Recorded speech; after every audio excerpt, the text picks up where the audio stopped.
নমস্কার। কিছু কথা যদি ছোট মুখে বড় কথা না হয় তাহলে বলি, আমার মনে হয় ধর্ম শব্দের প্রথম অর্থ হচ্ছে প্রাকৃতিক স্বভাব, যা প্রাণীদের ক্ষেত্রে জন্মগত স্বভাবও বলা যেতে পারে। দ্বিতীয় অর্থ হচ্ছে সামাজিক বা সাম্প্রদায়িক, যা মানুষের বিশ্বাসের অবিশ্বাসের উপর নির্ভরশীল, অর্থাৎ আস্তিক শব্দ, যা অনেকটা কাল্পনিক। কিন্তু ধর্মের মূলত উদ্দেশ্য বা ভাষা হবে হয়তো নিঃস্বার্থ প্রেম। এছাড়া ধর্ম বলে আর কিছুই নেই। কর্মই একমাত্র ধর্ম। অর্থাৎ যদি কোনো ফসল পেতে হয় তার জন্য চাষ করতে হবে এবং ফসলের পরিবর্তে ফসলই পাওয়া যাবে, অন্য আর কিছু নয়। অর্থাৎ কর্মপ্রধান এবং কর্ম অনুসার ফল। বীজ হতে বৃক্ষ, বৃক্ষ হতে ফুল, ফুল হতে ফল, ফল হতে আবার বীজ। অর্থাৎ স্বভাবগত শৃঙ্খলাবদ্ধ প্রাকৃতিক ধর্ম ও কর্ম। এর আরও উদাহরণ যদি দেওয়া যায়, যেমন জল আর্দ্র এবং নিম্নগতিমান, সূর্য তাপ এবং প্রকাশমান, পৃথিবী নিজ ধূলি বা আবর্তে ঘূর্ণীয়মান, হাওয়া অদৃশ্য অস্তিত্বমান, আগুন ভস্ম করে জলে এবং জ্বালায়। এ সবই অপরিবর্তনীয় প্রাকৃতিক স্বভাব ধর্ম। এইরূপ মানুষও প্রাকৃতিক জীব বা প্রাণী।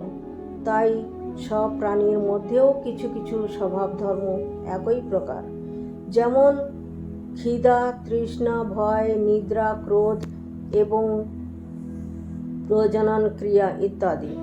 পার্থক্য শুধু ভাষা ও জ্ঞানের। আর এই দুই প্রাকৃতিক মহা অবদানের কারণে মানুষ প্রেমের ভাষা জানে। কিন্তু আজের সমাজের মানুষ প্রকৃতির এই অবদানকে মারাত্মক অস্ত্র শক্তি বানিয়ে তুলেছে। জ্ঞান বুদ্ধির বলে একে অপরের বিরুদ্ধে, এক দেশ অন্য দেশের বিরুদ্ধে ষড়যন্ত্র করে সংসারের ক্ষয়ক্ষতি করে চলেছে।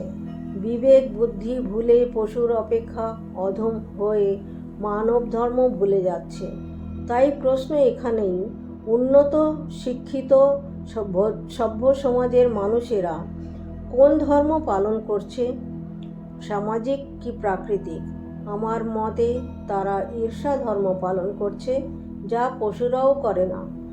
পশুরাও হিংস্র হয়, কিন্তু ঈর্ষালু নয়।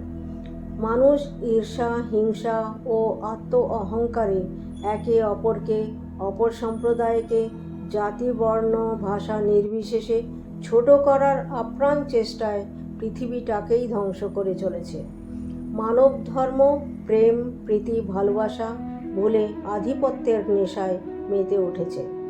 তাই এমন দুরূহ সংকট বেলায় মাত্র একই নাম ও স্মরণ মন মস্তিষ্ক জুড়ে রয়েছে, যা হলো মহামানব গৌতম বুদ্ধের নাম বা স্মরণ। একমাত্র যিনি নিজ তপগুণে জ্ঞানের দীপ জ্বালিয়ে অসহায় অজ্ঞানী মানুষের কল্যাণে প্রকাশমার্গ তৈরি করেছিলেন, তিনি হলেন সেই সম্যক সম্বুদ্ধ। তাই আমরা যদি সেই আলোকে আলোকিত হতে না পারি, তবে আমরা শুধু ভাগ্যহীন নয়, অমানুষও বটে। একমাত্র বুদ্ধ শিখিয়ে গিয়েছিলেন মানব ধর্ম, প্রেম, মৈত্রী, ত্যাগ মন্ত্র। এমনই দুর্লভ ও প্রকৃত ধর্ম বুদ্ধ ধর্ম। তাই কালচক্রে যার পতন হতে হতেও উত্থান হয়ে এসেছে আজ পর্যন্ত, নির্মূল কখনো কেউ করতে পারেনি। তাই এমন প্রকৃত সত্য ধর্মকে বাঁচিয়ে রাখতে এবং এগিয়ে নিয়ে যেতে শুধু বৌদ্ধদের নয়, সমস্ত মানব জাতির কর্তব্য। তাই জনসাধারণ দেশ ক্লেশ হিংসা মুক্ত হয়ে মানব ধর্মে দীক্ষিত হোক, সকলের বুদ্ধি বিকাশ হোক, জগতের সকল প্রাণী সুখী হোক, জগৎ সংসার প্রেমময় হোক। তথাগতের কাছে আমার এই প্রার্থনা, আমার এই কামনা। বুদ্ধে থাকুক পূর্ণ শ্রদ্ধা, ধর্মে হোক পূর্ণ আস্থা, সংঘ করুণ সুচালনা মোদের, দেখিয়ে সদ্ধর্মের রাস্তা। সাধু সাধু সাধু গোপাল।